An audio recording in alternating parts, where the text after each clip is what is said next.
どうも、ワンピースの謎を解く仮面 YouTuber、ゆえてなんぼのゆでろんです。ありがとうございます。いいね。チャンネル登録してね。今回考えたいのは、ルフィ油説第4弾。こちらの最終結論の続き、追加考察です。ルフィ油説を裏付けるかもしれない要素を一緒に考えていきましょう。よろしくお願いします。ただしこうした非公式の考察を知ることによって、ワンピース本編を読む楽しみが損なわれると感じる方や、最新話を読んでいない人は、今すぐ動画をストップさせてください。よろしいでしょうか？行きましょう。まずはこちらの動画、最終結論から先に見てほしいのですが、最終結論では、ルフィの能力、ゴムゴムの実が覚醒すると、琥珀油という油の能力が使えると考えました。なぜならゴムは樹脂から作られ、その樹脂が化石になると、海の秘宝と呼ばれる琥珀になり、その琥珀を溶かすと、琥珀油になるからです。さらに琥珀という漢字を分離すると、王の虎と王の白となり、それは白虎になるかもしれません。これならば、清流であるカイドウとの戦いが、清流 VS 白虎という構図で実現します。中国では虎が死ぬと飴色の琥珀になると信じられていたそうです。そしてこの龍虎の戦いのイメージは816話の象で登場していました。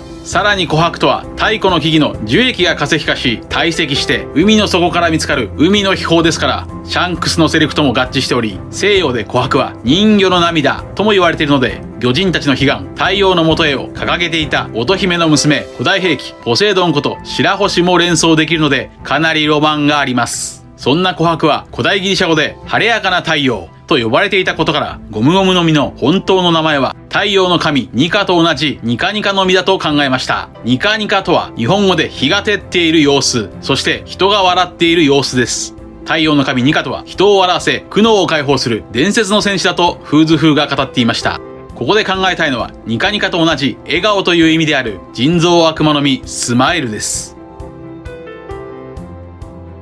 太陽の神ニカが人を笑わせ苦悩を解放するなら、人造悪魔の実スマイルは人を苦悩にさせ笑わせる悪魔の実です。ここにおそらくルフィ琥珀油説につながる表裏一体の伏線がありそうです。人造悪魔の実スマイルとは SAD と呼ばれる原料からシーザーが作った悪魔の実で、食べると動物の能力は得られますが、膨大なリスクがつきまといます。まず通常の悪魔の実と同じで泳げなくなり、そして食べても必ず能力が得られるわけじゃない。さらに能力を得られてもその動物には意志があり 100% 思うように操作はできない。さらに能力を得られなかった場合、笑うことしかできなくなる。これがスマイルです。スマイルとは笑顔であり、ニカとはニカッと笑う時の擬音ですから、表裏一体の関係が成立しているでしょう。いや、スマイル単体というよりも、シーザーが関わったもの全てが太陽の神ニカの真逆である可能性が高いかもしれません。まず、シーザークラウンの名前、シーザーとは、バットマンのジョーカーを演じたシーザー・ロメロが由来でしょう。そしてクラウンとは、道化師という意味ですが、クラウンには道化師の意味のクラウンと王冠や太陽の光を意味するクラウンがかかっていそうです。シーザーは人造悪魔の実スマイルと同時に殺戮兵器死の国を製造していました。この死の国とはサラサラの実アホロートルを食べたスライムスマイリーが覚醒ガスが入った飴玉を食べることで誕生します。もしもここまでの動画で考えたようにゴムゴムの実がニカニカの実でその実が覚醒すると琥珀油の能力を使えるようになるなら、それはスマイリーと表裏一体になりそうです。スマイリーは油と同じゲル状ですし、スマイリーが食べた覚醒ガス入り飴玉はルフィが覚醒すると飴色の琥珀油が使えるようになると考えたことと合致しています。またスマイリーは燃やすと爆炎を放ちますが、これもレッドロックを使うルフィのイメージと合致しています。もしもルフィが油の能力を使えれば、さらに大きい爆炎技を使えるようになりそうです。そして死の国、つまり死の国をひっくり返すと肉の死、つまり肉の死、肉の油となるのも面白いです。となると、例えば人造悪魔の実スマイルと天然悪魔の実ニカニカという対比も成立します。943話スマイルでは前回考えたガマの油が登場していることもポイントでしょう。またパンクハザードでルフィは走るだけで床を燃やしていました。発火自体は3次も可能ですが、問題は床です。ルフィの摩擦で炎が起きたなら、それはルフィの足回りのみに炎は起きるはずですが、あの極寒の地でなぜか床に炎が残ったままです。これはゴムによる摩擦の炎というだけでは不思議な現象でしょう。続いて考えたいのはカタクリ、ガープ、ニトロ、そしてミスター3です。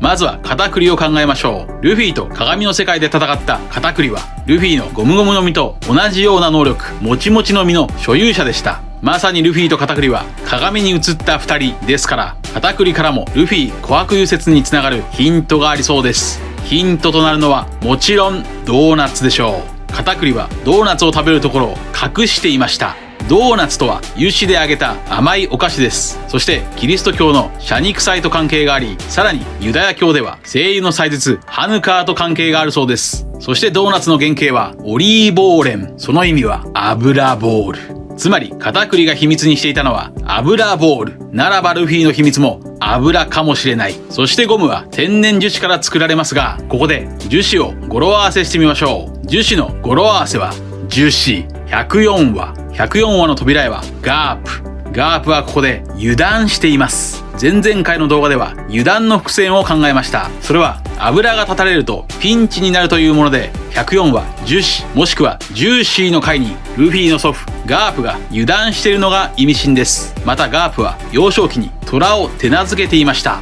次に考えたいのは超マニアックですが、ミツメ族プリンの相棒ゼリーのニトロです。ニトロの名前はおそらく爆薬のニトログリセリンでしょう。そのニトログリセリンは甘味料のグリセリンから作られます。だからお菓子の国にニトロがいたわけです。つまり小田先生は化学についても知識がありそうです。そしてそのグリセリンは酸化アルコールという分類。そして1037話でカイドウが飲んでいた日本酒には琥珀から発見された琥珀酸が入っています。その琥珀酸の分類がニカアルコール、ニカです。これは偶然でしょうか。この1価、2価、3価などのヒントはもしかすると魚人島に登場した5つ子のメダカ1価、2価、3価、4価、4価2でしょうか。次に考えたいのはミスター3です。ミスター3はおそらく太陽の神2価のヒントキャラクターかもしれません。ルフィはミスター3を3と呼んでいますが、3とは3、太陽です。そして頭が燃えているミスター3はまるで太陽の神2価。さらにミスター3はドルドルの実で体を軟体にできますが、これも太陽の神ニカのシルエットにそっくりです。また太陽の神ニカはフーズフー曰く奴隷を解放する伝説の戦士です。ミスター3はルフィと共にインペルダウンで囚人を解放しており、さらにルフィと共にエースも解放しています。となるとミスター3の口癖何々だがねとは金、金であり、それは金色の琥珀でしょうか。そしてドルドルの実は1価アルコールのロー、つまりほぼ油を操りますから、太陽の神2価イコール油となるかもしれません。ちなみにコメント欄キッズ天気さんからは、ゴムゴムの実が紫色をしているのはオリーブオイルのイメージなのかもしれないといただきました。確かにオリーブの実は熟れていくと紫色になり、そしてポイントはオリーブの実は熟成が進むとオイルの量が増えるそうです。